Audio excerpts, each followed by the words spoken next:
அவருடைய ஆளுகையை குறித்தும் நாம் வாரம் பார்த்து கொண்டுதான் வருகிறோம், அதை அன்போடாகவும் பார்க்கிறோம். ஆதலால் இந்த சங்கீதத்துக்கு மதிப்பு கொடுத்து ஒவ்வொரு வார்த்தைகளையும் நாம் 2 கண்களாக நாம் பார்ப்போமானால் அதன்படி நாம் வாழ ஆண்டவர் நமக்கு உதவி செய்வார் என்பதில் எந்த ஐயமும் இல்லை.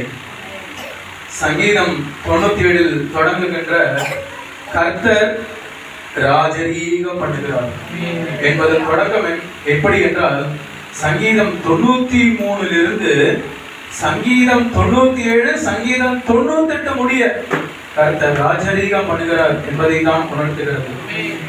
ஆதலால் நாம் இது 1 முதல் 12 வரை உள்ளதால் இதை நான் 3 தலைப்புகளாக பிரிக்க ஆசைப்படுகிறேன்.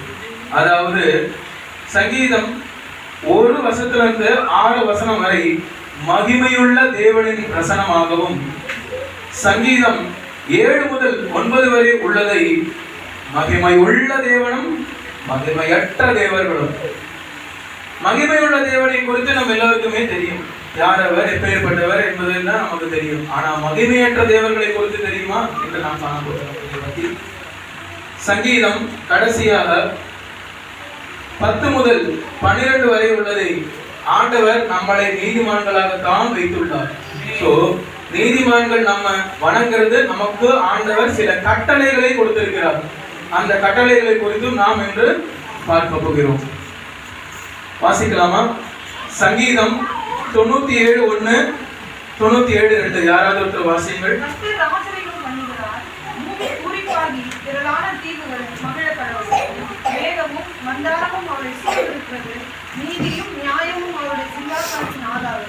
இது ஆண்டவருடைய ஆளுகையை குறித்து கூறுகிறது. தேவன் தான் பூமியை ஆளுகின்றார் என்பது எல்லோருக்குமே நாம் தெரிந்த விஷயம்தான். அந்த 1000 வருட அரசாட்சியில் என்ன எல்லாம் நடக்க போகிறது, பூமி எப்படி பூரிப்பாக திரளான தீவுகள் மகிழ கடவுது என்பதை நாம் பார்க்கத்தான் போகிறோம்.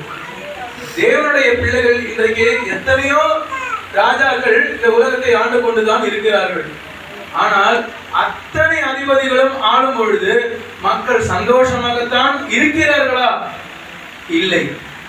அத்தனை துக்கம், அத்தனை கவலைகள், அத்தனை பேரழிவு எல்லாமே நிகழ்ந்து கொண்டுதான் இந்த பூமியில் இருக்கிறது. ஆதலால் பூமி பூரிப்பாக இல்லை என்பதை நாம் கண்கூடாக பார்க்க முடிகிறது. எத்தனையோ தொலைக்காட்சிகளை பெட்டிகளை பார்க்கிறோம், எத்தனையோ பேப்பர்களை படிக்கிறோம், எத்தனையோ கஷ்டங்கள் நஷ்டங்கள் இந்த உலகத்தில் நடந்து கொண்டுதான் இருக்கிறது. அத்தனை அதிபதிகளும் மக்களை சந்தோஷமாக வைத்துக் கொண்டிருக்கிறார்களா என்றால் அதற்கு பதில் இல்லை என்பதுதான் நிதர்சனமான உண்மை. ஆனால் நம் ஆண்டவர் இந்த பூமியை ஆண்டால் நம் மக்கள் எவ்வளவு சந்தோஷமாக இருப்பார்கள், எவ்வளவு பூரிப்பாக இருப்பார்கள், எவ்வளவு மகிழ்ச்சியாக இருப்பார்கள், எவ்வளவு சந்தோஷமாக இருப்பார்கள். ஆனால்